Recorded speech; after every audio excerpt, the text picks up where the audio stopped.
Pallikkunnu രാധാവിലാസം U P സ്കൂളിൽ vote ചെയ്തതിനു ശേഷം ബി.ജെ.പി. ദേശീയ ഉപാധ്യക്ഷൻ എ.പി. അബ്ദുള്ളക്കുട്ടി പുറത്തേക്ക് വരികയാണ്. അദ്ദേഹം കുടുംബസമേതമാണ് ഇവിടേക്ക് വോട്ട് ചെയ്യാൻ വേണ്ടി എത്തിയത്. അദ്ദേഹം ഇപ്പോൾ ജനം ടി.വിയോടൊപ്പം ചെയ്യുന്നുണ്ട്. ശ്രീ എ.പി. അബ്ദുള്ളക്കുട്ടി, എങ്ങനെയുണ്ട്? വോട്ട് ചെയ്ത് പുറത്തേക്ക് വന്നിട്ടുണ്ട്. അപ്പോൾ എങ്ങനെ പ്രതീക്ഷ എങ്ങനെയാണ്? SIR-ന് ശേഷം നടക്കുന്ന ഒരു തെരഞ്ഞെടുപ്പായതുകൊണ്ട് കേരളം ചരിത്രത്തിലെ ഏറ്റവും വലിയ പോളിംഗ് ആയിരിക്കും പെർസെൻറ്റേജ് വൈസ്. രണ്ടാമത്, ഈ തെരഞ്ഞെടുപ്പിൽ കള്ളവോട്ടും ഇരട്ട വോട്ടും നടക്കില്ല. പ്രത്യേകിച്ച് കമ്മ്യൂണിസ്റ്റ്, മുസ്ലിം ലീഗ് പാർട്ടി ഗ്രാമങ്ങളിൽ അത് അസ്തമിച്ചിരിക്കുകയാണ്. SIR-നെ കുറിച്ച് നമ്മൾ തുടക്കത്തിൽ നടത്തിയിട്ടുള്ള വിമർശനങ്ങളെല്ലാം അസ്ഥാനത്താണ് എന്ന് തെളിയിക്കപ്പെടുന്ന തെരഞ്ഞെടുപ്പായിരിക്കും. SIR ഗംഭീരമാക്കിയ ഇലക്ഷൻ കമ്മീഷനെ ഞാൻ അഭിനന്ദിക്കുകയാണ്.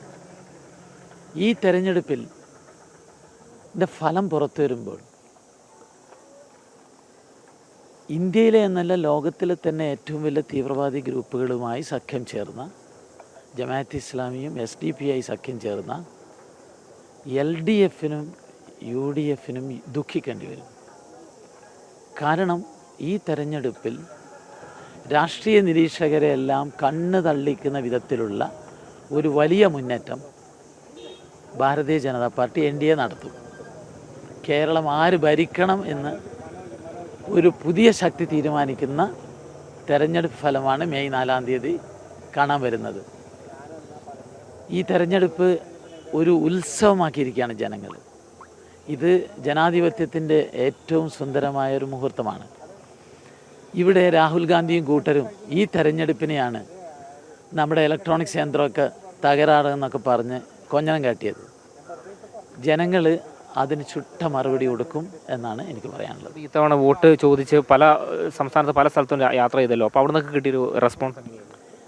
ജനങ്ങൾ ഭരണവിരുദ്ധ വികാരം മാത്രമല്ല, LDF-നും UDF-നും എതിരായിട്ടുള്ള വികാരമാണ് എനിക്ക് കാണാൻ സാധിച്ചത്.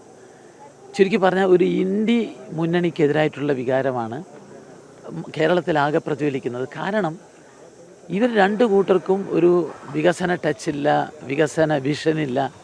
ഇവർ കേരളം കടക്കെണിയിലാക്കിയിരിക്കുകയാണ്. കേരളം രക്ഷപ്പെടണമെങ്കിൽ ഒരു ഡബിൾ എഞ്ചിൻ സർക്കാർ വേണമെന്നുള്ള ഒരു വലിയ ഫീലിംഗ് ഉണ്ട്. പിന്നെ ഈ തീവ്ര ഗ്രൂപ്പുകളുമായി ജമാഅത്തെ ഇസ്ലാമി, SDPI അവരെ പ്രോത്സാഹിപ്പിച്ചാൽ കേരളം ബംഗ്ലാദേശായി പോകുമെന്നുള്ള ഒരു വികാരമാണ് ജനങ്ങൾ പ്രകടിപ്പിച്ചിട്ടുള്ളത്. അതുകൊണ്ടാണ് ഞാൻ പറയുന്നത്, ഈ തെരഞ്ഞെടുപ്പ് ഫലം കേരള രാഷ്ട്രീയത്തിൻ്റെ ജാതകം തിരുത്തി കുറിക്കുന്ന ഒരു തെരഞ്ഞെടുപ്പായിരുന്നു. കൃത്യമാണ് അദ്ദേഹത്തിൻ്റെ പ്രതികരണം. അതായത് തീവ്രവാദ ഗ്രൂപ്പുകളുമായി സഖ്യം ചേർന്നവർക്ക് ദുഃഖിക്കേണ്ടി വരുമെന്നാണ് എ.പി. അബ്ദുള്ളക്കുട്ടി ഈ വോട്ട് ചെയ്തതിനു ശേഷം പ്രതികരിക്കുന്നത്. കെ. സുബിത്തിനൊപ്പം മിഥുൻ പിള്ള, ജനം, കണ്ണൂർ.